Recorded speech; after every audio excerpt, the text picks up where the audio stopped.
Good evening class. देखिए मेरी आवाज़ पहुंच रही है कि नहीं, जब माइक दूसरा है चेक कर लेते हैं। आवाज़ पहुंच रही है मेरी? Good evening, good evening.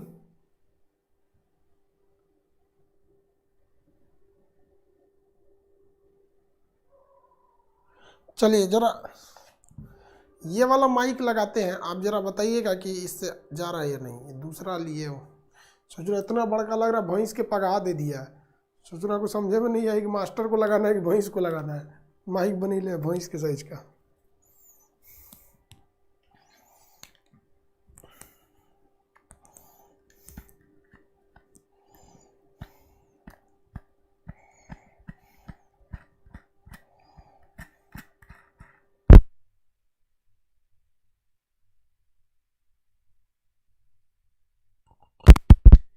आवाज़ जा रही है?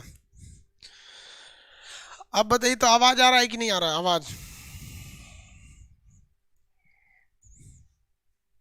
आवाज़ जा रहा है बाबू? ठीक है, आवाज़ ठीक है ना? बताइए इतना बड़का झोंझे दे ले, सोचो भैंस के पगहा बना दिया है। इसी से पढ़ाएं कि उससे पढ़ाएं? तो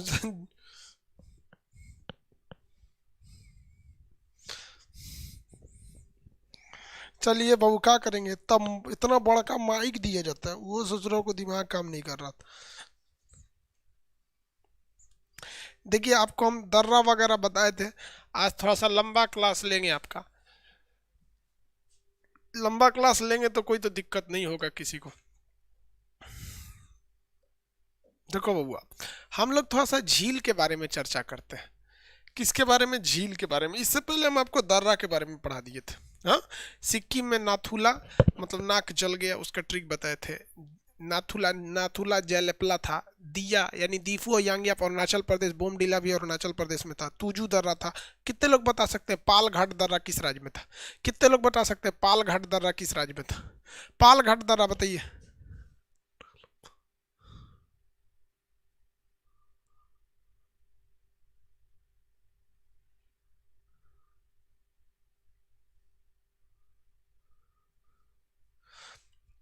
पालघाट, हाँ, केरल तमिलनाडु को जोड़ रहा था। केरल और तमिलनाडु को जोड़ रहा था। अब हम लोग थोड़ा सा झील समझते हैं। देखिए, झील में एक चीज याद रखिएगा, जम्मू कश्मीर में बहुत सारे झील है और ये सब के सब मीठा पानी का है। मीठा पानी उसे बोलते हैं, मीठा जल यानी जो पानी साफ होता है जिसे आप आराम से पी सकते हैं, मीठा पानी का ये झील है।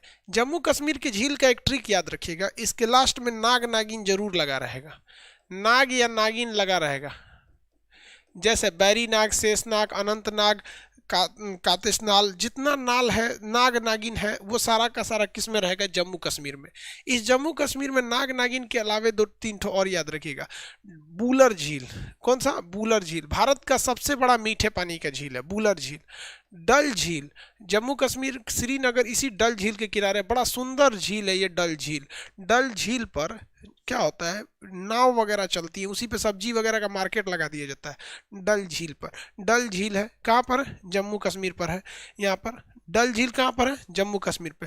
कितने लोग बता सकते हैं डिडवाना झील कहाँ है? कितने लोग बता सकते हैं डिडवाना? बैरी नाग वगैरह तो उसी पे होगा जम्मू कश्मीर में। नागिन झील बताइए तो। डिडवाना राजस्थान में है। अभी उसको रहने दीजिए, राजस्थान में चलेंगे तो बता देंगे।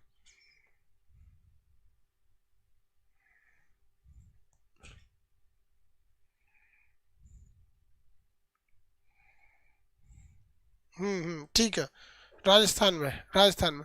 तो एक ये याद रखेंगे बस इसमें, बूलर झील और डल झील। जम्मू कश्मीर में क्या याद रखेंगे? बूलर झील और डल झील। अब बात करते हैं जरा उत्तराखंड की। उत्तराखंड में भी आपको झील, डिडवाना राजस्थान में है, सांभर झील भी राजस्थान में है, मानसब्बर झील भी वहीं है, राजसमंद भी वहीं है, जैसमंद भी वहीं है, राजस्थान में। उत्तराखंड, देखिए यूके, उत्तराखंड। उत्तराखंड के झील का नाम में हमेशा ताल लगा रहेगा। क्या लगा रहेगा? ताल। भीमताल, राकसताल, नैनीताल, जितना झील है सब, जिसमें लास्ट में क्या लगा रहता है? ताल लगा रहता है। वो कौन सा झील, वो कहाँ आते हैं? उत्तराखंड में। कहाँ से जाएंगे? उत्तराखंड में। लेकिन याद रखिएगा, उत्तर प्रदेश में एक झील है जिसका नाम है रामगढ़, रामगढ़ ताल। क्या नाम है? रामगढ़ ताल। कौन सा ताल है? रामगढ़ ताल। तो ये रामगढ़ ताल है। याद रखिएगा, इसको मत मार दीजिएगा ताल सोच के कि भाई सर बताए थे कि ताल लगा रहा था तो मार दे उत्तराखंड में। ये रामगढ़ ताल यूपी के गोरखपुर में, यूपी में गोरखपुर में बहुत बड़ा सा झील है। ये तालाब है, झील है, बहुत बड़े आकार का झील है। मतलब इतना बड़ा झील तो बहुत बड़ा होता ही है, उसमें एक गांव बस जाएगा, इतना बड़ा होता है। तो ये राकस, बाकी जितने ताल लगे रहेंगे सब उत्तराखंड भेज दीजिएगा। बस एक यही ताल है जिसमें आपको कहाँ भेज देना है? यूपी में भेज देना है, यूपी में। तो इधर से जम्मू कश्मीर फरियादी है, उत्तराखंड फरियादी है, यूपी फरियादी है। अब बिहार से भी पूछ सकता है, तो बिहार में भी कौन सा हो सकता है? काबर झील। बिहार में बोलिए तो काबर झील। बिहार में कौन सा झील है? काबर झील। बेगूसराय में है बिहार का काबर झील, बेगूसराय में है बिहार का काबर झील। देखिए यहाँ में काबर झील याद रखेंगे। सिक्किम में चोलामू झील, सिक्किम में चोलामू झील। सिक्किम में कौन सा है? चोलामू झील, चोलामू। याद रखते चलिए मेरे साथ, सिक्किम में कौन सा है? चोलामू झील। भारत का सबसे ऊंचा झील कौन सा है? चोलामू झील। बिहार में कौन सा होगा भैया? नक्शा से याद रखेंगे, बिहार में कौन सा होगा? तो भैया इसका बिहार का है आपका काबर झील। बिहार का कौन सा है? काबर झील। चोलामू पूछा हुआ क्वेश्चन है भाई। हिमाचल प्रदेश में महत्वपूर्ण झील नहीं है। एक हिमाचल प्रदेश में जब नदी पढ़ाएंगे तो वहां बताएंगे, एक तो ब्यास कुंड नाम का झील है जिसमें से ब्यास नदी निकलती है। ब्यास कुंड नाम का झील है जिसमें से ब्यास नदी निकलती है। अब यहाँ मणिपुर में एक झील है, आप बता सकते हैं मणिपुर वाले झील को? मणिपुर वाले झील को आप बता सकते हैं? मणिपुर में कौन सी झील है बताइए तो? मणिपुर में कौन सा झील है? तो मणिपुर में जो झील है उस झील का नाम क्या है? उसमें लोकटक झील है। कौन सा झील है? लोकटक झील। लोकटक झील जो है, लोकटक झील, आप बताएंगे लोकटक झील जो है, इस लोकटक झील में कौन सा राष्ट्रीय उद्यान है? इस लोकटक झील पर कौन सा राष्ट्रीय उद्यान है? लोकटक झील पर कौन सा राष्ट्रीय उद्यान है?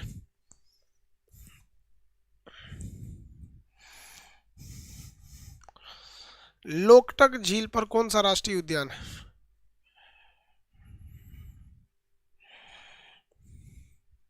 Keibul Lamjao, very good. कौन सा झील है? कौन सा है? कैबुल लामजाओ।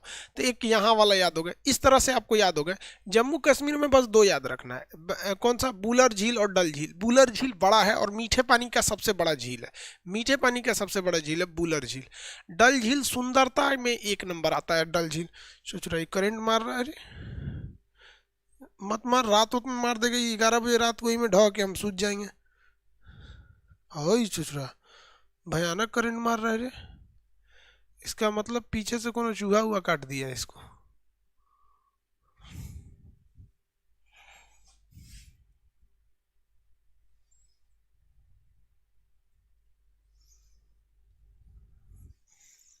चूहन सबको भी समझ में नहीं आता है। अब ये कुछ दवाई लिया के दे दो, मर जाएंगे लोग साले लोग। और नहीं तो इसे मारेंगे लोग तो बढ़िया बढ़िया सामान में काट देगा लोग।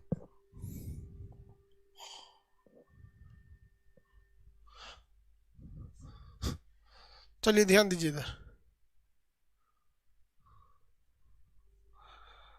ये झील याद रहेंगे आपको, ये वाले झील सब। चलिए अब आगे की झील को देखते हैं हम लोग। कौन सी झील? ये भैया आगे ये वाले जो झील है, ये आपका चिल्का झील है। उड़ीसा में कौन सा झील है? चिल्का झील। उड़ीसा में झील कौन सा है? चिल्का झील। चिल्का। देखिए जो झील समुद्र के किनारे होता है ना, उसे हम लोग लैगून झील कहते हैं। तो चिल्का झील एक लैगून झील है। इसी तरह आंध्र प्रदेश में एक कोलेरू झील है और एक आंध्र प्रदेश के नीचे पुलिकट झील है। आंध्र प्रदेश में दो झील याद रखिएगा, कोलेरू, और एक याद रखिएगा पुलिकट। पुलिकट, पुलिकट याद रखिएगा। तो ये चिल्का झील है, ये कोलेरू झील है, ये पुलिकट झील है। चिल्का कोलेरू पुलिकट, चिल्का कोलेरू पुलिकट झील, चिल्का कोलेरू पुलिकट। तो चिल्का कहाँ पे? उड़ीसा में। कोलेरू कहाँ है? आंध्र प्रदेश में। पुलिकट कहाँ पे? आंध्र प्रदेश में। इस पुलिकट झील पर हमारे इसरो का एक लॉन्चिंग स्टेशन है जिसका नाम आपको पता होगा श्रीहरिकोटा। इस झील के बीचों बीच में वो द्वीप है जिसका नाम है श्रीहरिकोटा द्वीप। वहीं से हमारे रॉकेट वगैरह को क्या किए जाते हैं, छोड़े जाते हैं, रॉकेट को छोड़े जाते हैं। केरल में है एक वेम्बनाड झील। केरल में कौन सा, वेम्बनाड झील। ये सबसे लंबा झील है, ये क्वेश्चन पूछा हुआ है। सबसे लंबा झील वेम्बनाड झील, वेम्बनाड। कौन सा झील भैया, वेम्बनाड झील। केरल में सबसे लंबा झील का नाम है वेम्बनाड झील। केरल का सबसे लंबा झील वेम्बनाड झील। अब याद रखिएगा, ह से हैदराबाद, ह से हुसैन सागर और निजाम सागर। ह से हैदराबाद, ह से हुसैन सागर एक मुस्लिम का नाम झलक रहा है, और निजाम सागर ये भी मुस्लिम का नाम झलक रहा है, और हैदर अली से हैदराबाद से थोड़ा थोड़ा झलक रहा है। ये याद रखने के लिए झलका रहे हैं यार, ऐसे कोई मुस्लिम हिंदू से मतलब नहीं है। ये हमारा देश है, इसमें केवल हिंदुस्तानी रहना है। देखो भाई, हिंदुस्तान एक ऐसा देश है ना, इसमें अगर आप किसी धर्म को लेके जाएंगे तो दिक्कत होगा, लेकिन हिंदुस्तान में अगर आप हिंदुस्तानी बन के रहेंगे ना तो आपको कोई दिक्कत नहीं होगा। जहां आप लगेंगे कि नहीं हम हई धर्म अपना ले, हऊ धर्म, दिक्कत होगा। यहाँ पे सबसे बेहतरीन है भैया, हिंदुस्तानी बन के रहो, कोई दिक्कत नहीं आएगा। सब तुमको मानेंगे, सब तुम्हारी इज्जत करेंगे, चाहे वो हमारे स्वामी विवेकानंद हो, अटल बिहारी वाजपेयी हो, चाहे एपीजे अब्दुल कलाम हो, राजा राम मोहन राय हो, सब लोग रहता है। तो इसलिए यहाँ पर बस याद रखने के लिए एक ट्रिक बताएं कि हैदराबाद से याद रखेंगे हुसैन सागर और निजाम सागर। अभी हैदराबाद तेलंगाना में चला गया, अभी हैदराबाद कहाँ चला गया, तेलंगाना में। भारत का सबसे लंबा झील कौन सा है, बता सकते हैं? भारत का सबसे लंबा झील, भारत का सबसे लंबा झील हुसैन सागर या हैदराबाद में है तो कहाँ से तुमको आंध्र प्रदेश चल जाएगा। केरल का पुली वेम्बनाड झील, केरल का वेम्बनाड झील। इसमें नाव का एक रेस होता है जिसको कहते हैं बालम काली नेहरू ट्रॉफी, बालम काली नेहरू ट्रॉफी। उसमें नौवा वाला इसे रेस लगाते हैं सब वहाँ पे। अब कर्नाटक में कोई खास झील नहीं है, गोवा में कोई खास झील नहीं है। हाँ, महाराष्ट्र में एक झील है जिसका नाम है लोनार झील। महाराष्ट्र में एक झील है जिसका नाम क्या है, लोनार झील, लोनार झील। कौन सा झील, लोनार झील। महाराष्ट्र की झील का नाम क्या है, लोनार झील। महाराष्ट्र में स्थित झील का नाम लोनार झील, महाराष्ट्र की झील का नाम क्या है, लोनार झील। अब ये महाराष्ट्र का झील हो गया। अब थोड़ी देखिए, यहाँ पे गुजरात और राजस्थान में एक दिक्कत हो जाता है, गुजरात और राजस्थान में थोड़ा दिक्कत हो जाता है। अभी आप इसको रिवाइज कर लिए। हम आपसे पूछते हैं कैबुल नाम जाओ यानी लोकटक झील किस कहाँ पर है, लोकटक झील किस राज्य में है, आप बताइए, फटाफट बताइए, लोकटक झील कहाँ है?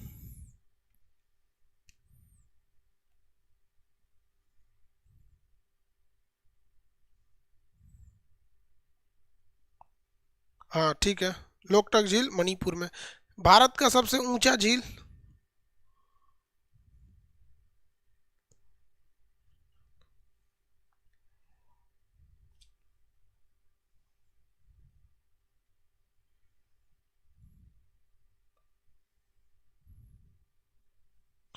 भारत का सबसे ऊंचा झील चोलामू झील, चोलामू है।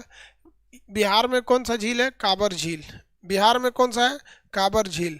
रामगढ़ ताल कहाँ पर है, रामगढ़ ताल बोलिए तो, रामगढ़ ताल कहाँ है, रामगढ़ ताल बताइए तो, रामगढ़ ताल कहाँ होगा?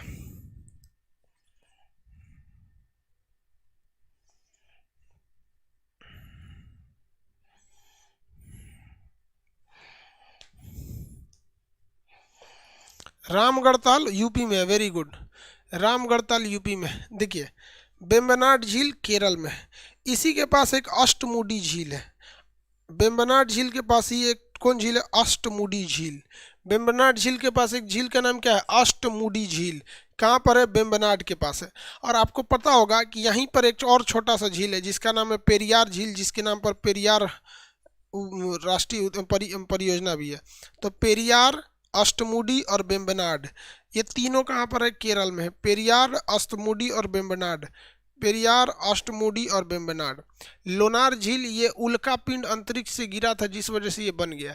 तो उल्का पिंड के से होने वाला गढ़ा को हम लोग कहते हैं क्रेटर। उल्का पिंड के गिरे गढ़ा से हम लोग क्या कहते हैं, क्रेटर। तो ये क्रेटर झील है। कौन सा झील है, क्रेटर झील है। और यहाँ पर अष्टमुडी हो गया। अब बच गया भैया राजस्थान। तो देखो भैया, राजस्थान में कुछ कुछ याद रखना। पहला पिछौला झील, पिछौला झील, पिछौला झील। उसके बाद राजसमंद, राजसमंद, जैसमंद, राजसमंद। देखिए जिसमें समंद लगा रहेगा, समंद, मंद, ये राजस्थान में। जैसमंद, राजसमंद, ये कहाँ पे है? राजस्थान में। डिडवाना, कौन सा? डिडवाना, डिडवाना झील राजस्थान में है। तो ये दो चार ठो याद रखिएगा, पिछौला, राजसमंद, जैसमंद, डिडवाना, पिछौला झील, डिडवाना झील, पिछौला झील, डिडवाना झील, राष्ट्रमंद, राजसमंद, जैसमंद, राष्ट्रमंद, जैसमंद। और आप सांभर तो सबको याद होगा भैया, राजस्थान का सांभर झील सबको याद होगा। सांभर झील किस लिए फेमस है? सांभर झील किस लिए फेमस है, बता सकते हैं? सांभर झील किसके लिए फेमस है? नमक के लिए। सांभर झील किसके लिए फेमस है? नमक के लिए। राजसमंद कहाँ है? राजस्थान में।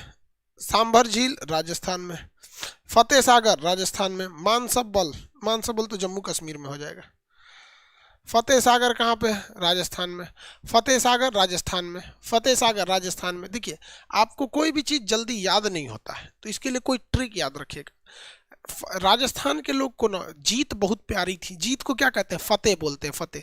चाहे वो राणा प्रताप हो, चाहे वो उदय सिंह हो, या राणा कुंभा हो, या पृथ्वीराज चौहान हो, ये राजस्थान के बहुत पराक्रमी योद्धा थे ये लोग। तो इन लोग को फतह चाहिए थी। क्या चाहिए थे? फतह।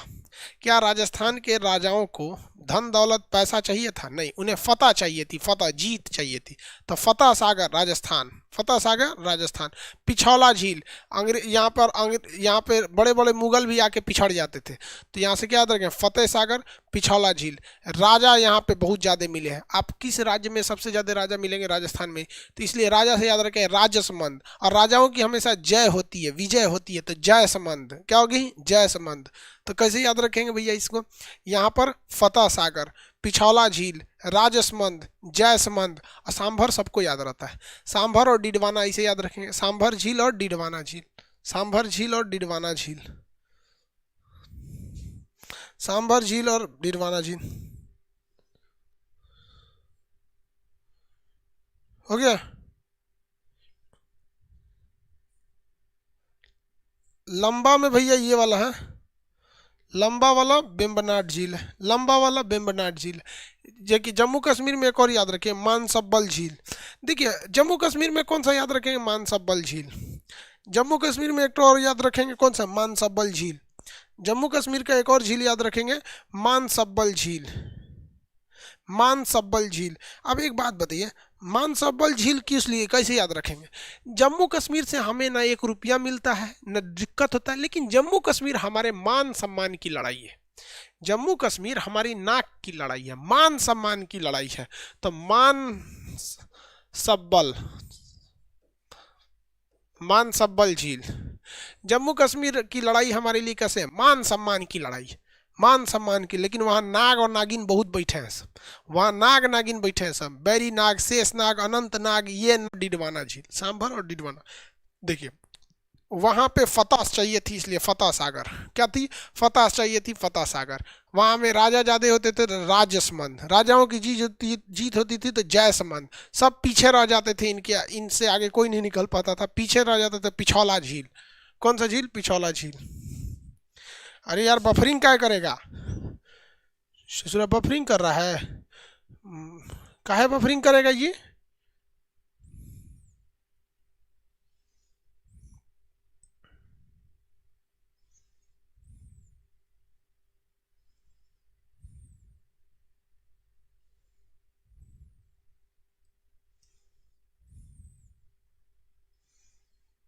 अरे यार ठीक है।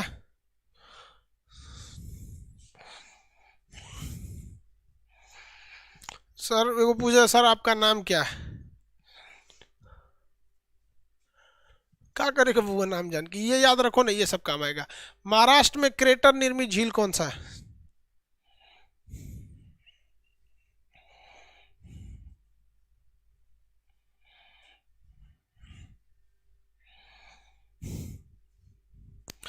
महाराष्ट्र में क्रेटर निर्मित झील,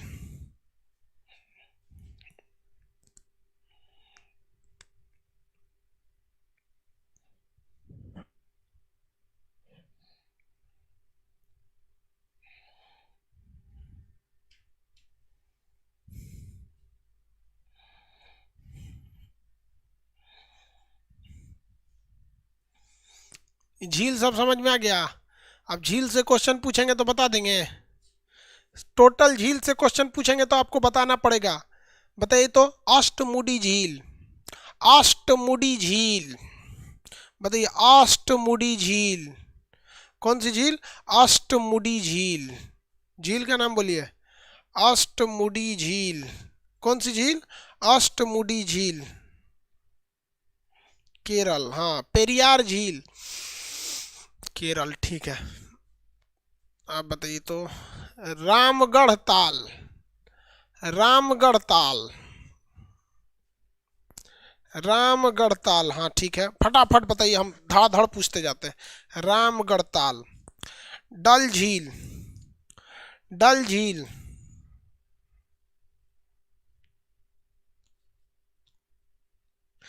अब बताइए नौकुचिया ताल, नौकुचिया ताल, नौकुचिया ताल झील कहाँ होगा? नौकुचिया ताल, नौकुचिया ताल, खुपरताल, खुपरताल, खुपरताल, देवताल, देवताल, देवताल, देवताल, राकसताल, मालाताल, मालाताल। हाँ, ये जितना ताल तलैया है सब भेज दीजिए उत्तराखंड, सब भेज दीजिए उत्तराखंड। नागिन झील, नागिन झील, हुसैन सागर, हुसैन सागर,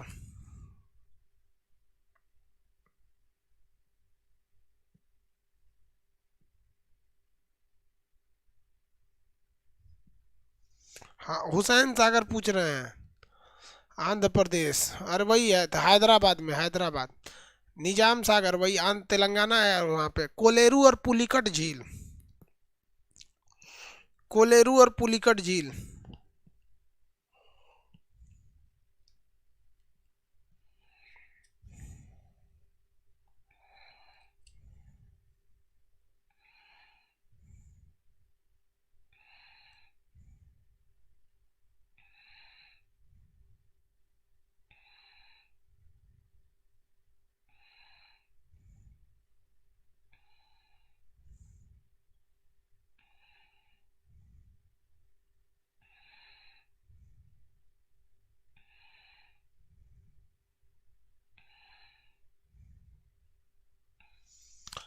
वेरी गुड।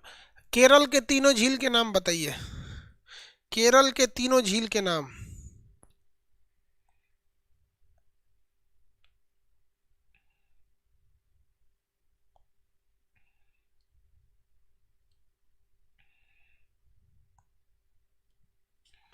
केरल के तीनों झील के नाम बताइए, एक दूगो नहीं, तीनों।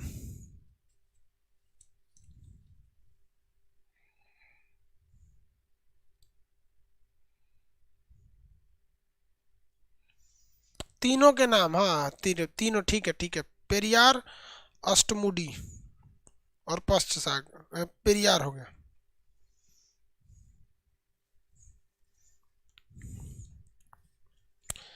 याद रहेगा आप लोग को?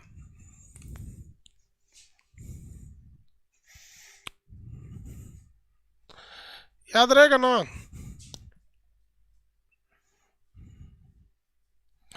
झील याद हो गया, झील याद हो गया ना, कंप्लीट। चलिए, झील से क्वेश्चन पूछ रहा है। जल प्रपात देखते हैं। देखिए, उत्तर भारत में, भारत के ऊपरी हिस्सा में ज़्यादातर आपको झील झील मिलेगा, लेकिन भारत के नीचे भाग में जाएंगे ना तो आपको जलप्रपात मिलेगा।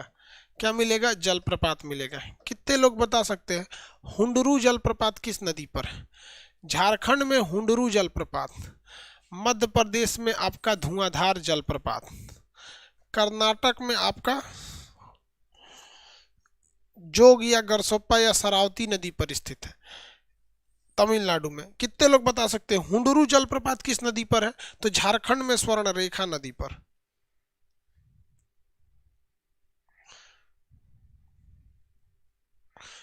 हुंडरू जलप्रपात झारखंड में स्वर्ण रेखा नदी पर।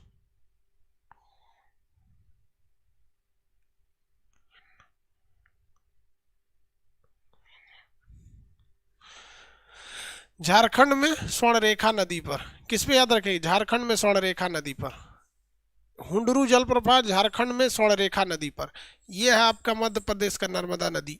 धुआंधार यन्ना, धुआंधार और यन्ना, धुआंधार और यन्ना, धुआंधार तथा यन्ना।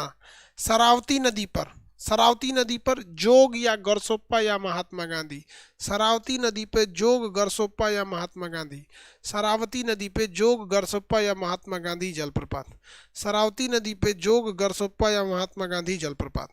कावेरी नदी पर शिव समुद्रम, कावेरी नदी पर शिव समुद्रम। इतना अगर याद है ना तो आपको एग्जाम से दिक्कत ज्यादा नहीं होगा। इंद्रावती जलप्रपात कहाँ पर है, कितने लोग बता सकते, इंद्रावती जलप्रपात कहाँ पर है। चित्रकूट जलप्रपात कहाँ है, इंद्रावती नहीं चित्रकूट, ले ससुरा उल्टा बोल दी, चित्रकूट जलप्रपात इंद्रावती नदी उत्तर छत्तीसगढ़ में, चित्रकूट जलप्रपात छत्तीसगढ़ में, चित्रकूट छत्तीसगढ़ में, चित्रकूट जलप्रपात छत्तीसगढ़ में। बस आपको यही याद रखना है। पहला बोलिए तो धुआंधार, ये हुंडरू, हुंडरू जलप्रपात।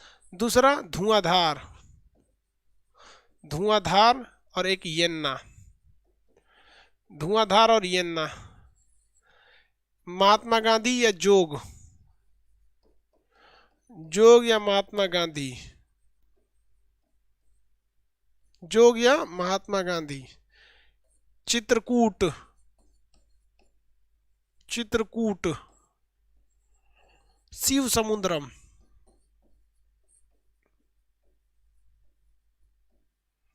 शिव समुद्रम। आप बताइए चित्रकूट जलप्रपात छत्तीसगढ़, चित्रकूट वाला छत्तीसगढ़, ठीक है। शिव समुद्रम बताइए आप, शिव समुद्रम जलप्रपात कावेरी नदी, शिव समुद्रम जलप्रपात कावेरी नदी। चित्रकूट वाला छत्तीसगढ़ है। जोग या गरसोप्पा शरावती नदी, शरावती नदी। धुआंधार जलप्रपात नर्मदा नदी, धुआंधार जलप्रपात नर्मदा नदी। हुंडरू जलप्रपात स्वर्णरेखा नदी झारखंड, स्वर्णरेखा नदी झारखंड, स्वर्णरेखा नदी झारखंड। हुंडरू जलप्रपात स्वर्णरेखा नदी झारखंड, स्वर्णरेखा नदी झारखंड, झारखंड। ये जलप्रपात याद रखेंगे, इससे क्वेश्चन रेयर पूछते हैं, सब मेन नहीं पूछते हैं, ठीक है। याद रहेगा आप लोगों को।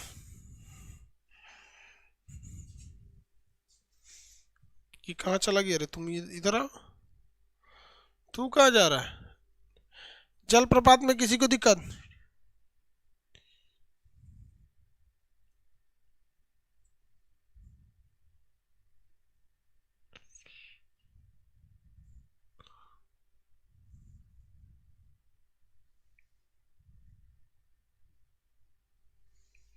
आगे देखते हैं हम लोग। शिव समुद्रम जलप्रपात बताएंगे। शिव समुद्रम जलप्रपात कावेरी नदी, शिव समुद्रम जलप्रपात कावेरी नदी। चित्रकूट जलप्रपात, चित्रकूट इंद्रावती छत्तीसगढ़ में। जोग गरसोप्पा शरावती नदी, ये कहाँ पर है भैया, कर्नाटक में। धुआंधार जलप्रपात और येन्ना नर्मदा नदी मध्य प्रदेश। हुंडरू जलप्रपात स्वर्णरेखा नदी, स्वर्णरेखा नदी कहाँ पर है, झारखंड में। स्वर्णरेखा नदी झारखंड में, स्वर्णरेखा झारखंड। अब नदियों के बारे में देखिए, जलप्रपात को 4 बार देखेंगे याद हो जाएगा। नदियों के बारे में देखते हैं, नदियों से क्वेश्चन पूछ रहा है कि बड़े कौन नदी कहाँ से निकल रही है, नदियों से ससुरा क्वेश्चन पूछ रहा है। किससे पूछ रहा है ससुरा, नदियन से क्वेश्चन पूछ रहा है। इन ससुरो नदियन से क्वेश्चन पूछेगा तो नदियों से बताएंगे। देखिए भारत में, उत्तर भारत में 3 प्रमुख नदी है, गंगा, एक तो सिंधु, गंगा और ब्रह्मपुत्र। कुछ ऐसी नदियां हैं जो इधर उधर से घूम के सिंधु में मिल जाती हैं, इसलिए इन्हें सिंधु नदी तंत्र कहते हैं। कुछ ऐसी नदियां हैं जो इधर उधर से घूम के लास्टली गंगा में मिल जाती है, इसलिए इसे गंगा नदी तंत्र कहते हैं।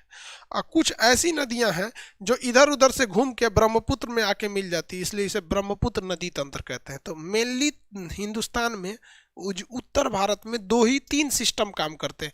एक गंगा का सिस्टम है, एक सिंधु का सिस्टम है और एक ब्रह्मपुत्र का सिस्टम है। उत्तर भारत में ये 3 नदियों के मेन सिस्टम है। नदियों के ये मेन कितने सिस्टम है, 3 सिस्टम है उत्तर भारत में। तो हम लोग इन तीनों को देखते हैं। हम लोग क्या देखते हैं, इन तीनों सिस्टम को देखते हैं। पहले किस सिस्टम से शुरुआत करें, बोलिए पहले किस सिस्टम से शुरुआत करें?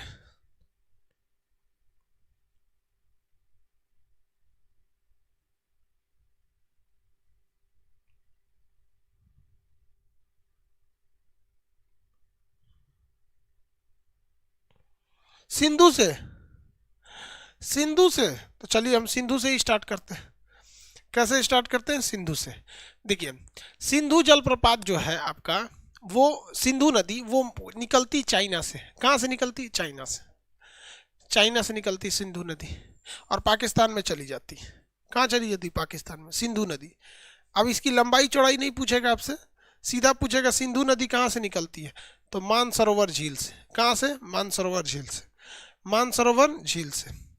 अब इसमें याद क्या रखना है आपको, इसमें कौन कौन सी इसकी सहायक नदियां हैं, कौन कौन सी इसकी सहायक नदियां हैं, तो याद रखिएगा कौन कौन सी सहायक नदियां हैं।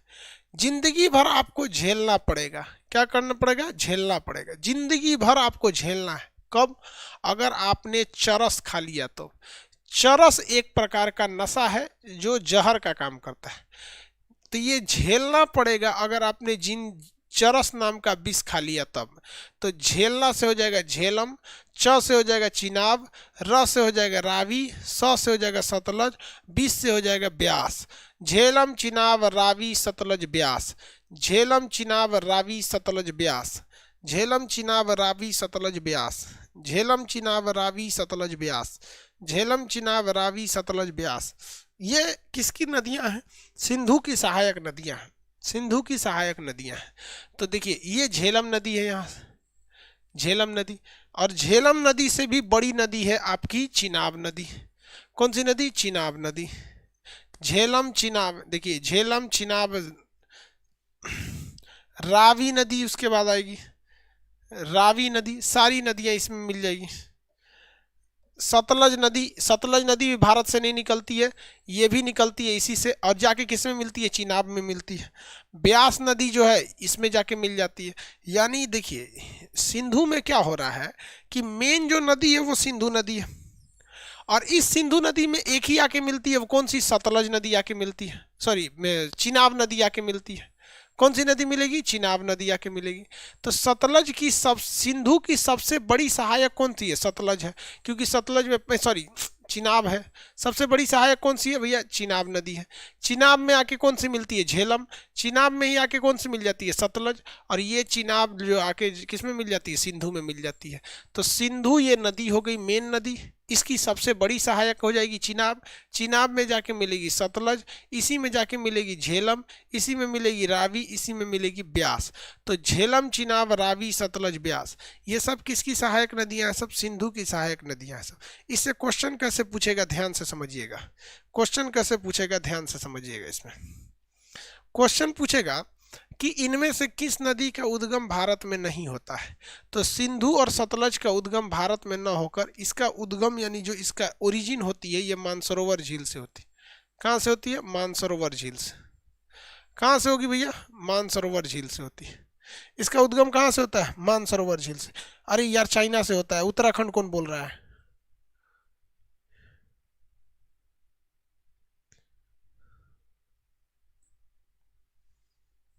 अरे यार भैया बताते हैं, सब बताते हैं। 2 मिनट अस्थिर रखिए ना। सोचो हमको, ये देखिए, ये जो है सिंधु नदी, ये जो है सतलज नदी, इन दोनों का उद्गम भारत के बाहर चीन से होता है। अब 1960 में भारत और पाकिस्तान ने एक समझौता किया था, सिंधु जल समझौता। इसके तहत भारत केवल 20% पानी यूज कर सकता है सिंधु का, और 80% पानी पाकिस्तान यूज करता है। आपको पहली दृश्य में लगता होगा कि भारत के साथ नाइंसाफी है, लेकिन इसमें कोई खास वो नहीं है। आप समझिए भारत को क्या कहता है। पाकिस्तान ने इस नदी पर क्या बना रखा है? भारत ने इस नदी पर 20% पानी रोकने के लिए बांध बना रखा है, लेकिन ये बांध इतने पुराने हैं कि 20% जो पानी है, ये 20% रुक नहीं पाता है, 15% रुकता है। कितना परसेंट रुकता है? 15%, बाकी निकल जाता है। तो 5% जो एक्स्ट्रा चला जाता है ना पाकिस्तान के पास, पाकिस्तान हमारे पे फाइन लगा देता है कि तुम एक्स्ट्रा 5 गो काहे भेजा। और भारत अब इसे मरम्मत करा रहा है, मतलब वो मजबूरी का फ़ायदा उठा रहा है। तो ऐसा नहीं है कि हम किसी देश के पानी को रोक सकते हैं, ये तो गैर कानूनी है। क्योंकि मान के चलिए, अगर हम कहेंगे कि हम सिंधु का पानी नहीं जाने देंगे, या फिर झेलम का नहीं जाने देंगे, चिनाब या रावी, ब्यास, सतलज, किसी का भी मना करेंगे, तो चाइना कहेगा ठीक है, हम यहीं से मना कर देते हैं, नहीं जाएगा। तो इंटरनेशनल नदियों को आप रोक नहीं सकते हैं परमानेंटली, आप बांध बना सकते हैं। तो पाकिस्तान ससुरा नौटंकी करता है, भारत बांध बनाने जाता है तो उसको पता है कि भारत की कोई भी परियोजना बहुत धीमी चलती है, उसमें इंटरनेशनल कोर्ट में केस ठोक दो, 20 साल में केस चलेगा, यहाँ की सरकार बदलेगी, योजनाएं बदल देगी। अब आप जरा सोचिए, अटल बिहारी जब वाजपेयी प्रधानमंत्री थे, क्या उनके किसी भी योजना को मनमोहन सिंह अपने 10 साल के कार्यकाल में लाए थे? नहीं। ऐसा तो नहीं था कि उनकी सारी योजनाएं खराब थी। या फिर आप इन्हीं को देखिए, मनमोहन सिंह की जितनी योजनाएं थी उस सब की सब पलट धलट के नई हो गई मोदी जी के समय। तो पाकिस्तान को ये बात पता है कि भारत में अगर सरकार बदलती है तो योजना अच्छी है या बुरी, इससे बहस नहीं है। वैक्सीन अच्छा है या खराब है, इससे बहस नहीं है। भैया राजनीति यहाँ बहुत ज़्यादा हो जाती है, इसलिए वो केस ठोक देता है भारत के ऊपर। तो आप ये सिंधु जल समझौता समझ गया, सिंधु जल समझौता समझ गया। आगे बढ़े।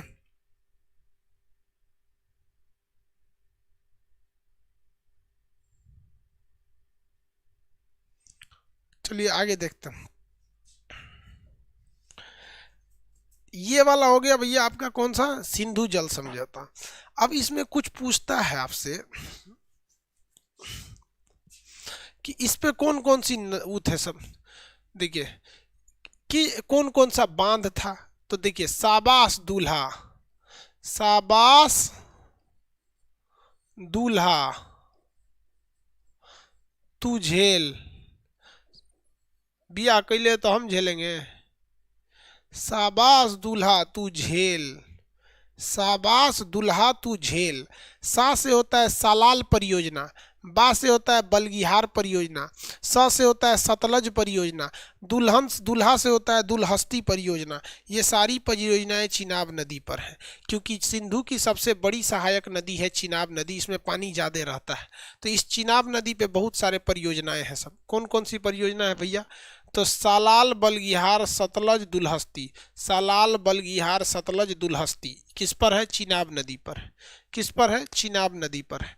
सालाल बलगिहार सतलज दुल्हस्ती, सा से सालाल, ब से बलगिहार, स से सतलज, दुल्हा से दुल्हस्ती, किस नदी पे, चिनाब नदी। तू झेल, तू से तुलबुल परियोजना और झेल से झेलम नदी, तुलबुल परियोजना झेल से झेलम नदी, तुलबुल परियोजना झेल से झेलम नदी, तुलबुल परियोजना झेलम नदी। अरे अननोन आदमी कौन सी बोलता है रे तू, पॉलिटिक्स वाला काम इसमें मत किया कर। कौन नेता चोर है, कौन कैसा है,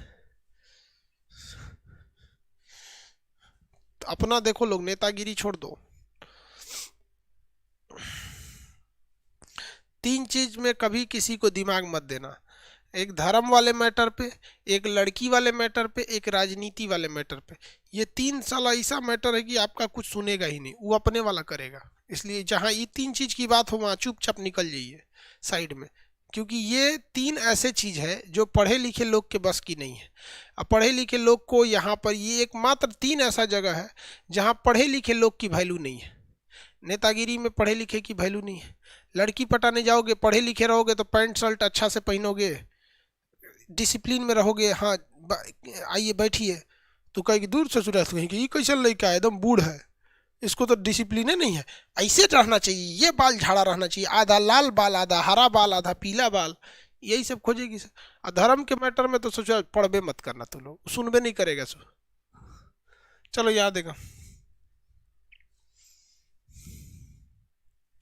ये पंजाबी भाषा कौन लिख रहा है,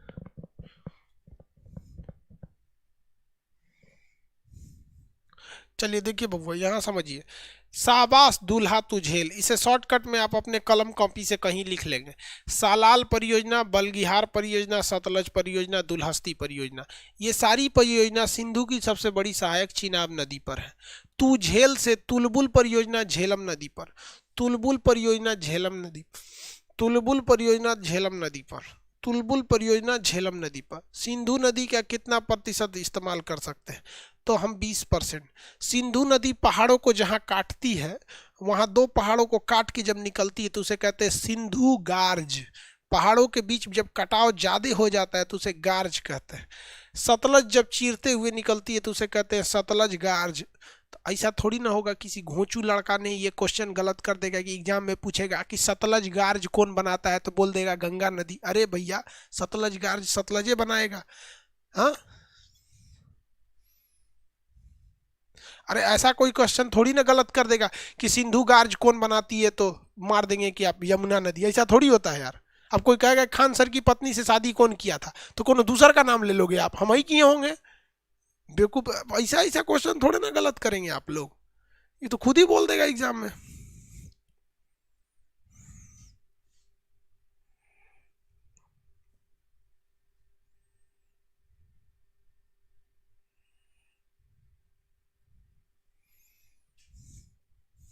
चलिए ध्यान से, ये सिंधु नदी वाला झमेला खत्म हो गया।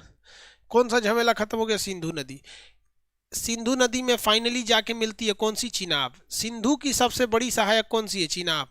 इस सिंधु नदी की सबसे बड़ी ट्रिब्यूटरी यानी सबसे बड़ी सहायक नदी कौन सी है? चिनाब।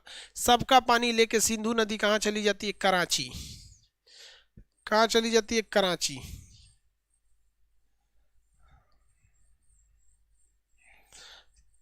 कहाँ चली गई? कराची में। और कहाँ गिर जाती है? अरब सागर में। गिर गई अरब सागर में। कहाँ गिर गई? अरब सागर में। अब हम देखते हैं गंगा नदी तंत्र या ब्रह्मपुत्र देख लेते हैं। ये लिख लीजिएगा आप लोग, शाबाश दूल्हा तू झेल, शाबाश से सालाल, बा से बलगीहार, स से सतलज, दूल्हा से दुल्हस्ती, चिनाब नदी। तुलबुल, तुलबुल से तुलबुल, झ से झेलम नदी, झेल से हो जाएगा झेलम नदी। जिसका शादी हो जाता है वो झेलने लगता है, जिसका नहीं होता है वो झेलने के लिए परेशान है। वो झेलने के लिए क्या है? परेशान है। चलिए देखते हैं हम लोग। आप इतना तो समझ ही गए होंगे आप लोग। समझ में आ गया कि नहीं आ गया? समझ में आ गया। अब हम लोग देखते हैं किधर, ये वाला एरिया में। कौन से एरिया में? इस वाले एरिया में।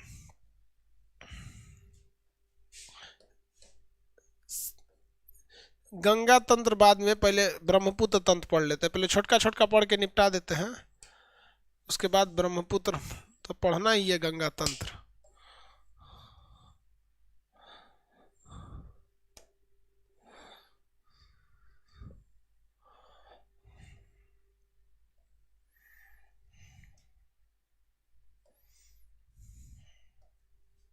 किसी को दिक्कत है?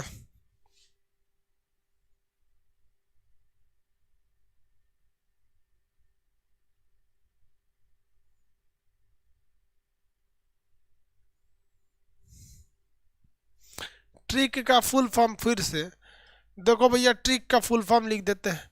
शाबाश, नहीं कहते हैं चाबास, चाबास दूल्हा, दूल्हा तू झेल, तू झेल, शाबाश दूल्हा तू झेल। इसका फुल फॉर्म क्या होगा? देखिए, सा से क्या होता है? सालाल। कहाँ गायब हो गया रे? कहाँ गायब हो गया? भाग गया था। सालाल। बा से बलगीहार, सा से सतलज, दूल्हा से दुल्हस्ती।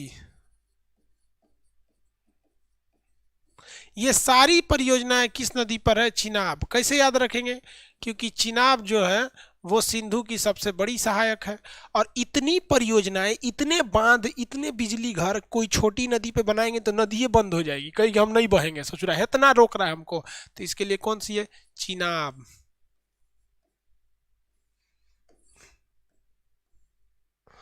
चिनाब, चिनाब। अब ये आ गए भैया तुलबुल।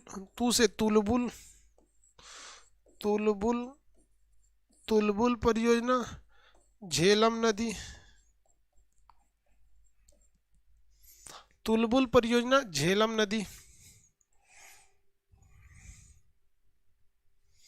तुलबुल परियोजना झेलम नदी।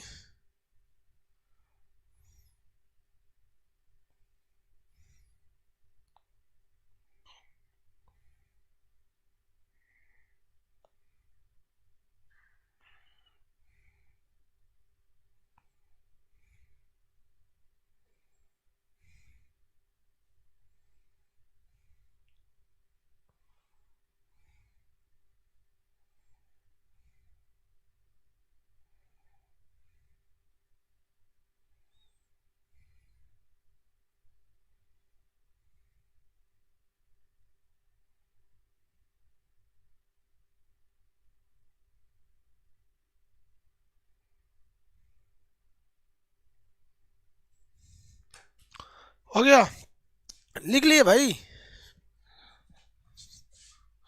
चलिए अब जरा हम ब्रह्मपुत्र नदी को देख लेते हैं। हालांकि बचपन में आपको नदियों को पढ़ाया गया होगा तो बताया गया होगा कि नदी एक स्त्रीलिंग है, मतलब नदी से स्त्री होने का पता चलता है। लेकिन कुछ ऐसी नदियां हैं जिनका नाम पुल्लिंग की तरह होता है, जैसे ब्रह्मपुत्र, नाम में क्या पुत्र है, कृष्णा। कृष्णा भी तो स्त्रीलिंग हो ही नहीं सकता, कृष्ण भगवान से पढ़ा है कृष्णा नदी। तो वो कुछ ऐसी नदियां होती हैं जो नाम जिनका पुल्लिंग की तरह। बचपन में हम लोग को हिंदी के मैडम पढ़ाया करती थी, हिंदी बाउंस कर जाता था यार क्या पढ़ा रही है। और उसमें एक तो संस्कृत का व्याकरण होता था, पठती पठत पठावा, पठत पठत पठंती। यार ये तो हमको समझ में नहीं आया आज तक। बहुत टफ होता है। हालांकि मैट्रिक के एग्जाम जब था तो डर के मारे पूरा याद कर लिए थे, लेकिन समझ में तो आज तक नहीं आया। बहुत टफ है यार। खैर आप लोग को आता होगा, शायद हमारा ही आईक्यू कमजोर है इस मैटर पे, हिंदी संस्कृत के मैटर पे। आगे देखिए, ये वाला जो चीज है ये है आपका कौन सा झील, ये झील जो है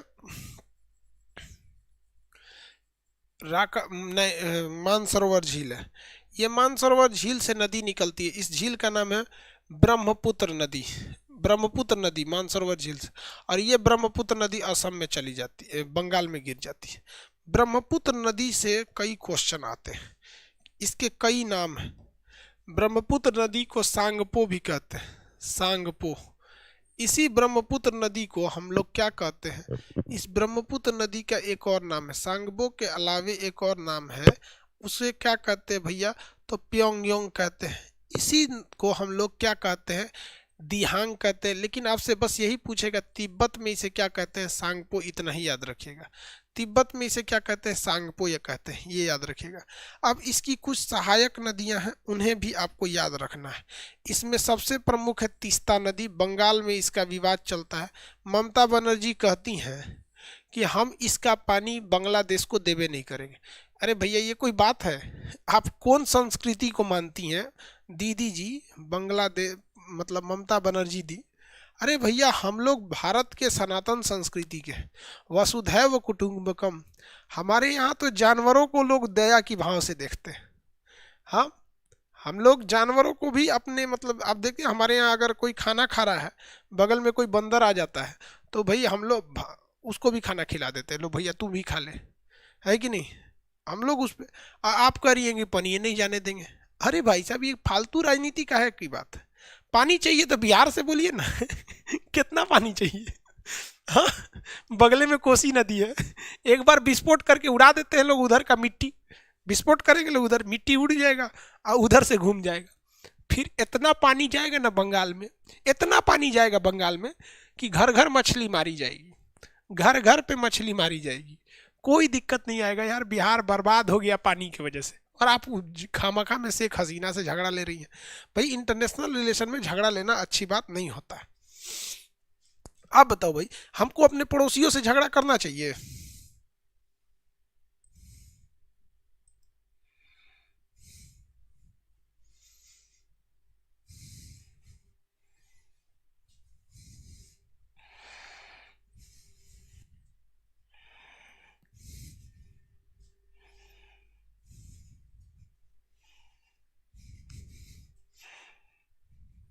नहीं करना चाहिए। देखिए एक चीज हमेशा याद रखिएगा, आप लोग जीवन में हमेशा काम आएगा कि आप अपने दोस्त बदल सकते हो, पड़ोसी कभी नहीं बदल सकते हो, इसलिए कभी दोस्त से मन मुटाव हो जाएगा, उसे प्यार से मना लेंगे।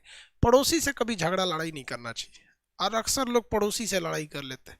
दोस्त कितना भी करीबी क्यों ना हो, आप तक पहुंचने में उसे वक्त लगेगा, और पड़ोसी जो है आपके बगल में ही रहता है, उसे पहुंचने की ज़रूरत भी नहीं है, वो तो वहीं पर है। अक्सर हम दोस्तों का ख्याल रखते हैं बट पड़ोसियों का कोई ख्याल नहीं रखते, गलत बात है। समझ में आ गया? कुछ कुछ तो ससुरा इतना ख्याल रखता है सब कि पड़ोसी का औलाद हो जाता है उस, कुछ ज्यादा ही ख्याल रख देता है। चलो ध्यान से देखते हैं आगे। तो ये एक तीस्ता नदी हो जाएगी। कौन सी नदी? तीस्ता नदी। इसमें एक लोहित नदी मिलती है, एक मानस नदी मिलती है।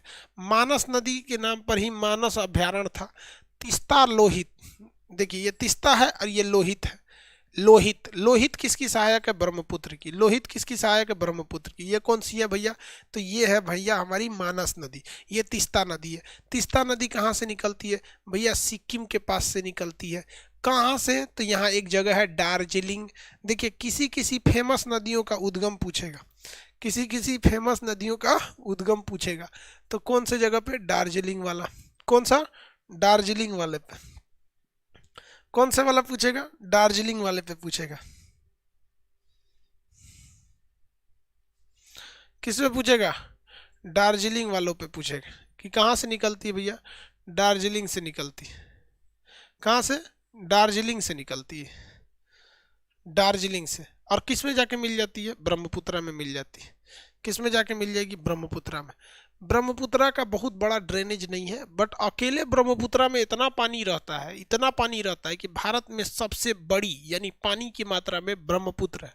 लंबाई के मैटर पे गंगा से बड़ी कोई नदी भारत में नहीं है, लेकिन अगर पानी की बात करेंगे तो सबसे ज्यादा पानी यही है ब्रह्मपुत्र नदी के पास।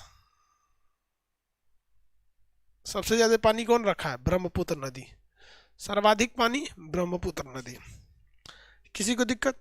ब्रह्मपुत्र कहाँ से निकलती है? मानसरोवर झील से। चीन में इसे क्या कहते हैं? सांगपो कहते हैं। भारत में ब्रह्मपुत्र कहते हैं। पश्चिम बंगाल में बांग्लादेश के लोग इसको जमुना कहते हैं।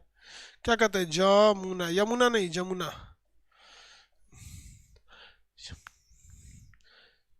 जमुना कहते हैं। क्या कहते हैं? जमुना कहते हैं।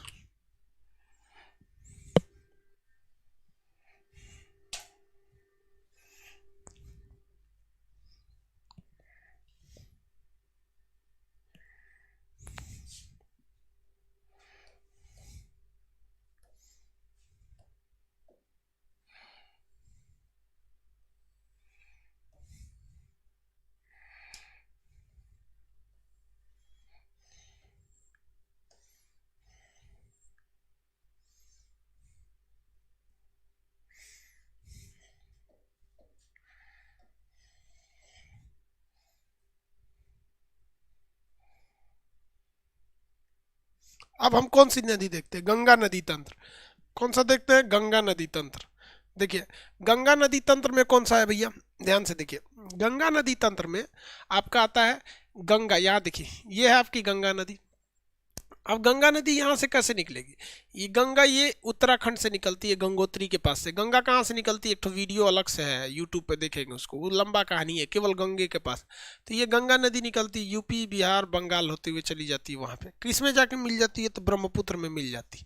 जो ये ब्रह्मपुत्र आई है ना, ये दोनों आपस में मिल जाती हैं, आपस में दोनों मिल जाते हैं यहाँ पर। तो ये गंगा चली जाती है। गंगा का उद्गम जो होता है गंगोत्री के पास उत्तराखंड से होता है। गंगा की सबसे बड़ी सहायक नदी का नाम क्या है? यमुना। गंगा की सबसे बड़ी सहायक नदी का नाम क्या है? यमुना। अब यमुना के किनारे कुछ कुछ बहुत फेमस फेमस शहर है सब, राज्य है सब, जैसे पानीपत हो गया, पानीपत करीब में ही पानीपत जिला, दिल्ली हो गया, यमुना के ही किनारे है यहाँ पर दिल्ली। आगरा किस नदी के किनारे है? यमुना ही नदी के किनारे है। तो ये दिल्ली हो, ये यमुना हो गया, इसकी सबसे बड़ी सहायक नदी हो गई गंगा की सबसे बड़ी सहायक। अब इस यमुना की जो सबसे बड़ी सहायक है वो चंबल नदी है। यमुना की सबसे बड़ी सहायक कौन सी है? चंबल है। कौन सी है? चंबल नदी। चंबल नदी जो है सबसे ज़्यादा काट छाट करती है। तो चंबल जाके मिलती है यमुना में, यमुना जाके मिल जाती है गंगा में, यमुना जाके कहाँ मिल जाती है? गंगा में। गंगा में बहुत सारी नदियाँ आके मिलती हैं। गंगा में नदियों के मिलने की कोई कमी नहीं है।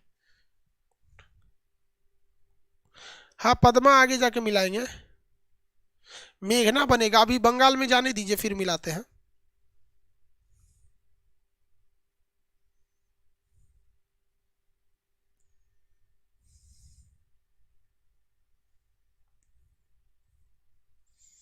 पच्चीस सौ पच्चीस किलोमीटर है। गंगा की लंबाई कितनी है? 2525 किलोमीटर। 25 25 याद रखिएगा। गंगा की लंबाई 2525 किलोमीटर। गंगा की लंबाई 2525 किलोमीटर। आगे देखते हैं लोग। इसके नीचे काफी ज्यादा नदियां हैं। केन, बेतवा, काली सिंध, सिंध बेतवा केन, ये सब नीचे नदियां हैं। नीचे में कौन सी है? बेतवा नदी है और केन नदी है। ये दो ठो फेमस याद रखिएगा, बेतवा और केन। देखिए, चंबल बेतवा केन, चंबल बेतवा केन, ये किसकी सहायक हो जाएगी? चंबल बेतवा केन किसकी सहायक हो जाएगी? चंबल बेतवा केन यमुना की सहायक हो जाएगी। चंबल बेतवा केन किसकी सहायक हो जाएगी? यमुना के। चंबल बेतवा केन किसकी सहायक हो जाएगी? यमुना की। यमुना की सहायक हो जाएगी। किसकी सहायक होगी भैया? यमुना की सहायक होगी। सोन नदी यहाँ नहीं है, सोन नदी नीचे है, वो सीधे गंगा में जाके मिलती है, सोन। तो देखिए, नीचे से मेनली 3 नदियां याद रखिएगा, 4 नदी जो फेमस है, चंबल बेतवा केन। तो ये तीनों यमुना में मिल जाए। यमुना खत्म हो जाएगी, यमुना जी इलाहाबाद में संगम हो जाएगा। सरस्वती नदी यहाँ मिलती थी बहुत पहले, अभी वो भूमिगत हो गई है, वैज्ञानिक उस पर रिसर्च कर रहे हैं। आगे देखिए, ये जो नदी है, ये नदी का नाम क्या है? सोन नदी। कौन सी नदी है? सोन नदी है। ये कौन सी नदी? सोन नदी है। ये सोन नदी जो है, ये पटना के पास एक जगह है कोइलवर, पटना से थोड़ा सा पहले है कोइलवर। अभी जस्ट वहाँ अब्दुल बारी सेतु, एक ठो नया कोइलवर ब्रिज चालू हुआ है, तो पुराने वाले का नाम अब्दुल बारी सेतु है। लेकिन वहीं पर जो वशिष्ठ नारायण जो गणितज्ञ थे वहीं के थे, तो वशिष्ठ नारायण पुल नाम हो जाएगा उसका। पुराना वाला अब्दुल बारी सेतु था, वो 1857 की क्रांति, मतलब वो स्वतंत्रता सेनानी में रहे थे, तो उनके नाम पर है, और ये गणितज्ञ है तो इनके नाम पर है। अच्छी बात है भाई, ऐसे महापुरुषों के नाम पर होना चाहिए। बहुत बड़े वशिष्ठ नारायण जी बिहार के बहुत बड़े गणितज्ञ थे, उन्हें बिहार का रामानुजन कहा जाता था। तो ये नीचे से ये नदियां हो गई सब, किसी को दिक्कत? अब थोड़ा सा नीचे वाला तो देख लिए। बिहार में बहुत सारी नदियां जाके मिल जाती हैं, जैसे फल्गु नदी मिल जाती है, निरंजना नदी मिल जाती है, तो छोटा छोटा नदियां वो आपसे नहीं पूछेगा। अब इसकी एक शाखा हो जाती है नीचे, इसी से एक टूट कर निकल जाती है, जिसका नाम है हुगली। तो जो बंगाल में है, कलकत्ता में है, कलकत्ता में गंगा नदी नहीं है, कलकत्ता में इसकी एक शाखा है, एक ब्रांच है, जिसका नाम है हुगली। हुगली नदी पर है हमारा कलकत्ता बंदरगाह। हुगली नदी पर क्या है? कलकत्ता बंदरगाह। हुगली नदी पर कलकत्ता बंदरगाह। बंगाल में जो आपकी ये नदी है गंगा नदी, वो बहुत ज़्यादा नहीं है, थोड़ी सी है, 20-22 किलोमीटर है, लगभग 50 किलोमीटर बंगाल में पड़ेगी। इतने दूरिया को बंगाली लोग भागीरथी कहते हैं। क्या कहते हैं? भागीरथी कहते हैं। हालांकि शास्त्रों में गंगा का कई बार जिक्र भागीरथी के रूप में आया है। आप बाहुबली में भी देखेंगे, देखिए गाना भी है उसमें, देख भागीरथी खुद तेरे गोद में चले आए, ऐसे करके एक श्लोक है, शंकर जी का बहुत बड़ा भजन है महाकाल का। तो भागीरथी, हालांकि उत्तराखंड के लोग भी इसे भागीरथी ही कहते हैं, भागीरथी, ठीक है, भागीरथी। हालांकि पौराणिक कथाओं में बहुत बड़ी कहानी है इसकी, एक लंबी कथा है इन नदियों के बारे में। तो चलिए हम लोग आगे बढ़ते हैं। तो ये इसकी एक शाखा हो गई हुगली नदी। कौन सी नदी? हुगली नदी। कौन नदी? हुगली नदी। अब हुगली तो इसकी एक शाखा हो गई। अब ऊपर में देखिए 3-4 नदियों के बारे में ऊपर से थोड़ी सी चर्चा कर लेते हैं। ऊपर में एक नदी आएगी राम गंगा नदी, राम जी की गंगा, राम गंगा नदी हो जाएगी। ऊपर से एक नदी आएगी घाघरा नदी, जिसे हम लोग सरयू कहते हैं। तो राम गंगा राम जी से, और राम जी की नगरी अयोध्या सरयू नदी के किनारे। सरयू नदी ही घाघरा है, सरयू नदी घाघरा है। अयोध्या से पहले उसे सरयू कहते हैं, आगे उसको घाघरा कहते हैं, आगे उसे क्या कहते हैं? घाघरा के नाम से जानते हैं। कौन सी नदी है? घाघरा। बट घाघरा तो भैया यहाँ खत्म नहीं होगी, वो तो भैया बिहार तक आएगी घाघरा। तो देखिए ध्यान से, ये राम गंगा नदी, उसके बाद गोमती नदी, राम गंगा गोमती, और गोमती के बाद घाघरा, जिसे हम सरयू कहेंगे, गोमती के बाद घाघरा। तो उत्तराखंड से निकलती है राम गंगा नदी, उत्तराखंड से निकलेगी रामगंगा नदी, उसके बाद गोमती नदी, रामगंगा, गोमती, सरयू नदी। सरयू को आगे जाती है तो इसको घाघरा कहते हैं, बिहार के छपरा में आके गंगा से मिल जाती है। तो यहाँ पे ये 3 ठो याद रखेंगे। ये कौन सी है भैया? ये नदी जो है ऊपर वाली, ये आपकी नदी है, ये आपकी रामगंगा, ये गोमती, ये सरयू, इसी को हम कहते हैं घाघरा। सरयू इसको क्या कहेंगे? घाघरा कहेंगे। कहाँ से निकलती है भैया? तो ये नेपाल से निकलते हैं सब, लेकिन ये तो दोनों नेपाल से निकलेंगे। ये पूछ देगा रामगंगा कहाँ से, तो रामगंगा से क्वेश्चन आए भी हुए हैं कि जिम कॉर्बेट नेशनल पार्क को होकर कौन सी नदी गुजरती है, तो उत्तराखंड के जिम कॉर्बेट नेशनल पार्क को होकर ये रामगंगा नदी गुजरती है। हालांकि कन्नौज शहर इस नदी के किनारे है। इत्र नगरी कहते हैं कन्नौज को, इत्र नगरी कहते हैं कन्नौज को। कन्नौज का युद्ध बड़ा फेमस था। कन्नौज पर आक्रमण करने के लिए त्रिपक्षीय संघर्ष हुआ था इतिहास में। इधर से प्रतिहार गए थे, उधर से पाल आए थे, नीचे से राष्ट्रकूट वंश वाले आए थे। बहुत भीषण युद्ध हुआ था कन्नौज पर अधिकार के लिए। आगे देखते हैं हम लोग। ये तो हो गई यहाँ पे, ये सरयू नदी है। राम जी देखिए जब वनवास काट के आए तो बाद में सीता जी का जब अग्नि परीक्षा हुआ तो फिर सीता जी को बहुत बुरा लगा, फिर सीता जी धरती में समा गई, फिर राम जी का पूरा परिवार इससे आज बहुत दुखी हुआ, फिर वो सरयू नदी में ही चलते। तो अयोध्या की जितनी भी चीज़ें हैं वो सब कहाँ है? सरयू नदी के तट पर, सरयू नदी के। और वही कृष्ण भगवान को देखेंगे तो मथुरा, मथुरा किस नदी के किनारे है? तो यमुना नदी के किनारे। मथुरा किसके किनारे? तो यमुना नदी के किनारे। और ये सरयू नदी हो गई। अब गंडक देखते हैं बिहार में। बिहार में 2 सबसे खतरनाक नदी भाई साहब, एक इस साइड से आती है नेपाल से गंडक, और एक उस साइड से आती है भैया। गंडक के बाद उस साइड में आपकी कोसी। इधर गंडक डुबा देती है पानी से, इधर कोसी डुबा देती है पानी से। गंडक और कोसी बहुत ही ज्यादा डुबा देते हैं। गंडक नदी और कोसी नदी पूरी तरह से डुबा देते हैं। गंडक एंड कोसी, गंडक और कोसी, गंडक और कोसी। बिहार का शोक, बिहार का दोष, बिहार का शत्रु, बिहार का सौरव ऑफ बिहार, बिहार में दुख का कारण, ये सब ये कोसी नदी है। कोसी नदी को हम विश्वासघाती नदी कहते हैं क्योंकि ये नेपाल के पहाड़ों से निकलती है और इतनी रफ्तार में आती है कि दिशा बदल देती है। तो ये हो गई आपकी कोसी नदी। और ये गंडक नदी, गंडक नदी। ये गंडक और कोसी कहाँ से निकलती है? उत्तराखंड से। गंडक और कोसी कहाँ से निकलेगी? उत्तराखंड से। कोसी में पूछेगा नेपाल, उत्तराखंड करें नेपाल से पूछेगा कोसी में कि कोसी को नेपाल में लोग क्या कहते हैं? तो सप्त कोसी, क्योंकि वहाँ 7 नदियों से मिलकर बनी होती है। गंगा को बंगाल में क्या कहते हैं? भागीरथी। उत्तराखंड में क्या कहेंगे? भागीरथी। अब हम आपको नदियों को पूछते हैं, आप बताइए कौन सी नदी है? ये बोलिए तो बबुआ, ये कौन सी नदी है? ये कौन सी नदी है? ये कौन सी नदी है? कौन सी नदी है ये? चंबल, चंबल। ये नदी बताइए कौन सी नदी है? ये नदी, नदी कौन सी है ये?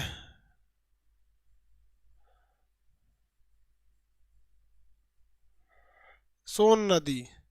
ये नदी बोलिए।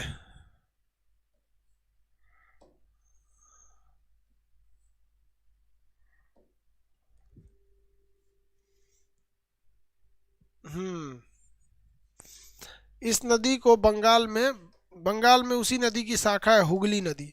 अब जब यहाँ से गंगा नदी बांग्लादेश में प्रवेश करती है तो बांग्लादेश के लोग इसे पद्मा कहते हैं। बांग्लादेश के लोग इसे क्या कहते हैं? पद्मा कहते हैं। जबकि यही बांग्लादेश के लोग ब्रह्मपुत्र नदी को जमुना कह रहे थे, ब्रह्मपुत्र नदी को जमुना कह रहे थे। जब इनका संगम हो जाता है तो इसे मेघना कहते हैं। इसे क्या कहते हैं? मेघना कहते हैं। इसे किस नाम से जानेंगे? मेघना के नाम से। तो गंगा को बांग्लादेश में पद्मा और इसे जमुना, इसे जमुना। अब इसे याद रखने में लड़का बड़ी भुला जाता है, तो आप एक कॉमन सेंस लगाइएगा ताकि एग्जाम में आप ना भूलें। एक बात बताइए, गंगा का नाम ऐसा तो थोड़ी होगा कि गंगा नाम हिंदुस्तान में इसका नाम है गंगा और उधर चल जाएगी तो जमुना हो जाएगा। ऐसा थोड़ी होगा भैया। गंगा जमुना अलग है। गंगा का नाम बदलना है तो एक बार जमुना में नहीं ना बदल देंगे। तो कोई मिलता जुलता नाम, तो आपको तो 2 नाम दिमाग में रहता ही है, तो भैया पद्मा रख देते हैं। अब बच गया ब्रह्मपुत्र, तो ब्रह्मपुत्र का नाम जमुना से साथ जोड़ सकते हैं, हो गया। तो एक दिमाग में थोड़ा सा, दिमाग में इसको ध्यान से रखिएगा, किसी को तो कोई दिक्कत ही नहीं।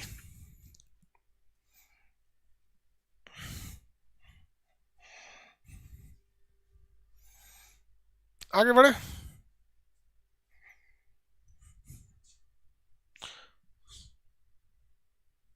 सोन नदी मध्य प्रदेश से आती है, हाँ, मध्य प्रदेश के अमरकंटक से आती है, मध्य प्रदेश के पास अमरकंटक से आती है। मध्य प्रदेश के पास एक जगह है अमरकंटक। कौन सा जगह है? अमरकंटक। अमरकंटक से आती है मेनली। कहाँ से? अमरकंटक से। तो ये हो गई गंगा की हिस्सा। अब आपसे हम पूछते हैं, कितने लोग ये बता सकते हैं कि ये चंबल हो गई, केन हो गई, बेतवा हो गई या सोन नदी हो गई, ये किस पहाड़ी से निकलते हैं?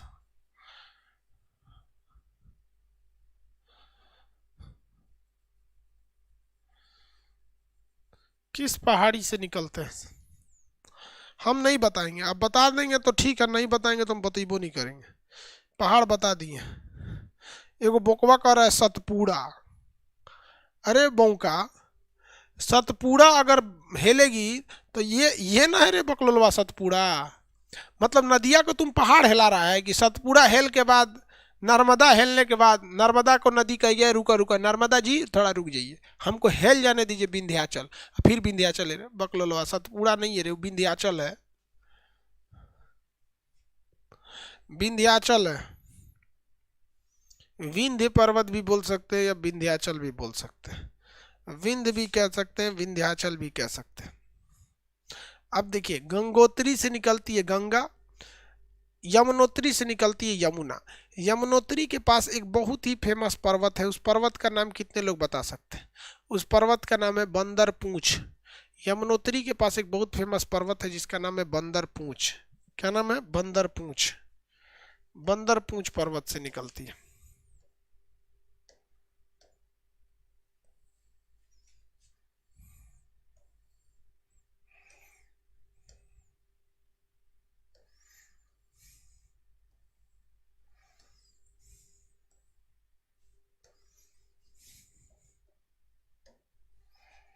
चलिए ध्यान दीजिए, अब हम लोग प्रायद्वीपीय नदियों को देखते हैं।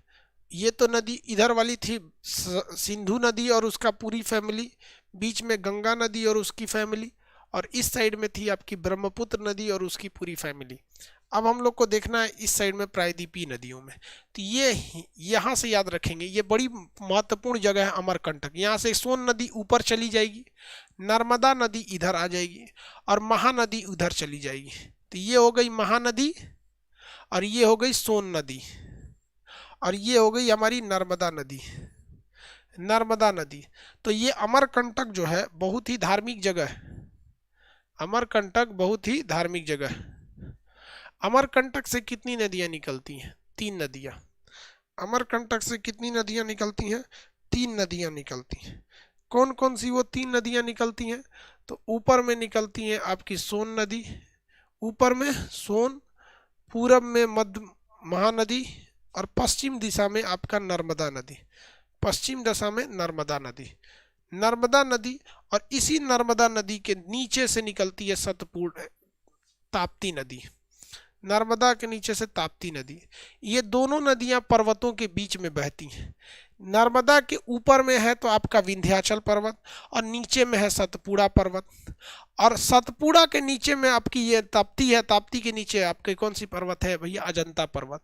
तो पर्वतों के बीच बहने के कारण इन्हें हम कहते हैं भ्रंश घाटी में, यानी रिफ्ट वैली में बहने वाली नदियाँ। तो ये भ्रंश घाटी में बहती है नदियाँ। ये क्या बनाती हैं? डेल्टा नहीं बनाती हैं बल्कि एस्चुरी बनाती हैं। एस्चुरी उसे कहते हैं जो कचड़ा लाई है अगर समुद्र में गिरा दी तो उसे एस्चुरी कहेंगे। अब मुँह पे रख ले तो उसे डेल्टा कहते हैं। तो भैया दोनों और पहाड़ है तो साइड साइड से जाने का रास्ते नहीं है। अब मुँह पे कचड़ा रख देगी तो नदियाँ जाएगी कैसे? इसलिए उलाट देती है। तो उलाट दी तो ये क्या हो गई? एस्चुरी बना दी। और इसके ऊपर से आती है साबरमती नदी। कौन सी नदी? साबरमती। आप में से कितने लोग बता सकते हैं कि साबरमती नदी किस पहाड़ी से निकलेगी? ये जो साबरमती नदी है किस पहाड़ी से निकलेगी? कितने लोग बता सकते हैं भाई? साबरमती किस पहाड़ी से निकलेगी?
हो गया, सबका सही है। अरावली, अरावली, अरावली। अब इधर से देखते हैं भैया, ये वाली जो नदी है ये गोदावरी नदी है। कौन सी नदी? गोदावरी नदी। भाई साहब ये थोड़ा सा कचरा जमीन पे रख देती है और थोड़ा सा कचरा समुद्र में गिरा देती है, इसलिए ये डेल्टा भी बनाती है। ये जो जमीन पे कचरा रख दी वो डेल्टा, और जो अपने साथ ये नदियां जो अवसाद को लेकर आई हैं, जो कचरा अवशेष जो छांट छांट के मिट्टी काट के लेके आई हैं, इन कटी हुई मिट्टी को जब हम आगे फेंक देते हैं तो ये बना देती है डेल्टा। अब ये नदी इतनी पुरानी है कि इतना बड़ा ये एस्चुरी बनाती है कि भारत का सबसे बड़ा एस्चुरी यही बना देती है। इसे हम बूढ़ी गंगा कहते हैं, वृद्ध गंगा। बूढ़ी गंगा या वृद्ध गंगा, बूढ़ी गंगा कहते हैं या फिर क्या कहते हैं? वृद्ध गंगा कहते हैं। बूढ़ी गंगा या फिर वृद्ध गंगा के नाम से जानते हैं। आगे बढ़ जाए, बूढ़ी गंगा या फिर वृद्ध गंगा के नाम से इसे जाना जाता है।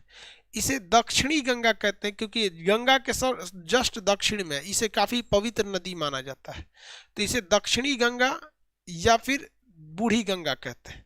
दक्षिणी गंगा या बूढ़ी गंगा के नाम से जानते हैं।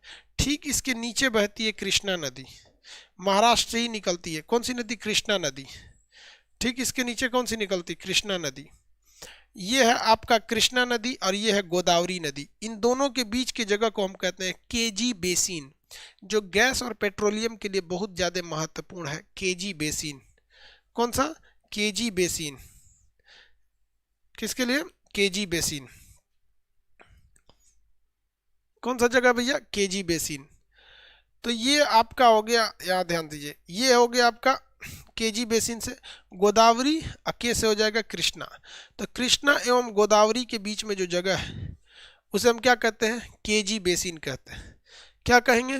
केजी बेसिन के नाम से जानते हैं। कृष्णा एवं गोदावरी के बीच की जगह को हम केजी बेसिन के नाम से जानते हैं।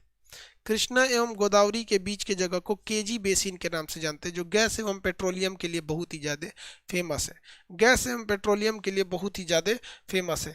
अब इसके नीचे आ जाती है आपकी कावेरी नदी। ये कर्नाटक से निकल के तमिलनाडु में चली जाती है। कौन सी नदी? कावेरी नदी। अब ध्यान दीजिए, कावेरी नदी जो है पूरी तरह से वो दक्षिण भारत में है, वो बीच में नहीं है, पूरी तरह से दक्षिण भारत में। तो कहेगा कि दक्षिण भारत की गंगा। तो देखो भैया, गोदावरी तो आप मार ही नहीं सकते हो क्योंकि गोदावरी दक्षिण भारत में नहीं है, वो भारत के बीच में है। दक्षिण मतलब नीचे होता है, तो ये तो बीच में है। तो कहेगा दक्षिण भारत की गंगा, तो भैया ये तो बीच में है, ये तो मार ही नहीं सकते।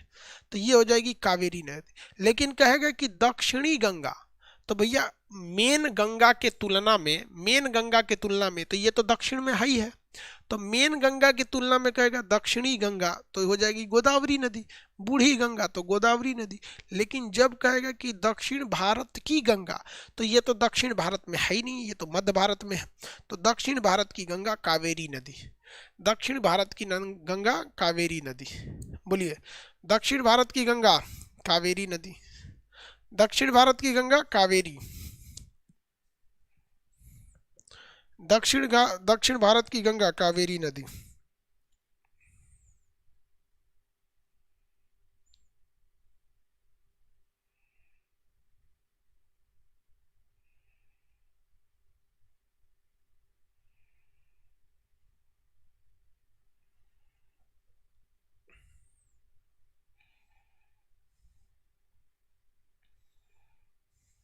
हो गया?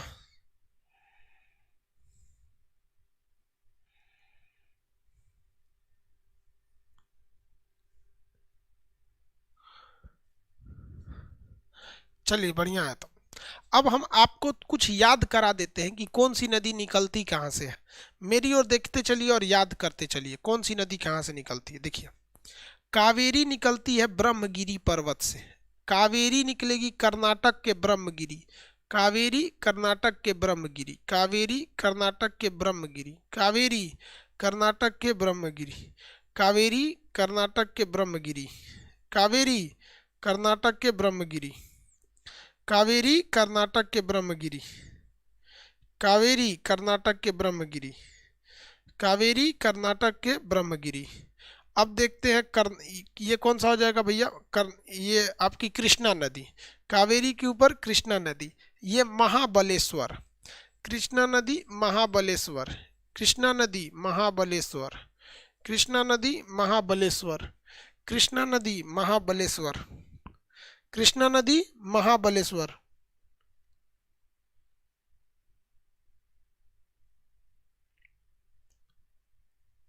कृष्णा नदी महाबलेश्वर, महाबलेश्वर। गोदावरी नदी नासिक, गोदावरी नदी नासिक, गोदावरी नदी नासिक, गोदावरी नासिक, गोदावरी नासिक, गोदावरी नदी नासिक, गोदावरी नदी नासिक।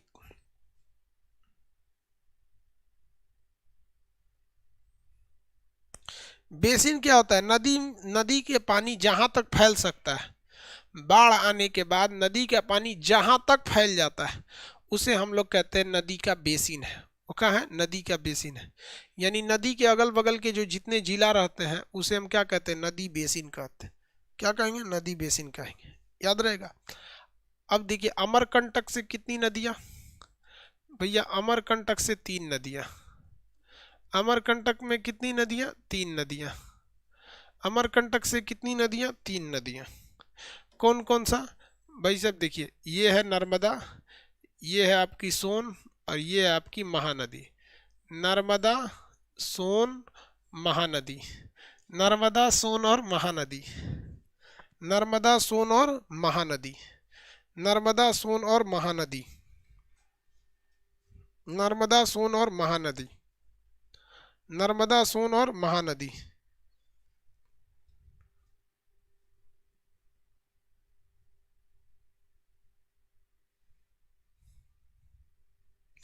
अरावली से अमरकंट, अरावली से निकलेगी ये आपकी साबरमती नदी। सबसे प्रदूषित हो जाती है साबरमती नदी।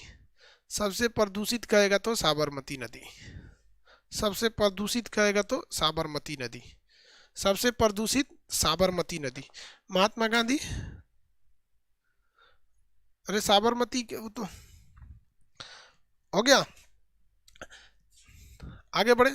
चलिए आज के लिए इतना ही रहने देते हैं। कल आप लोग का क्लास अब लगेगा। आज के लिए इतना ही। आगे का क्लास कल लगेगा रात में। मॉर्निंग में नहीं होगा, रात में ही होगा। या तो 8 बजे होगा या तो 9 बजे होगा।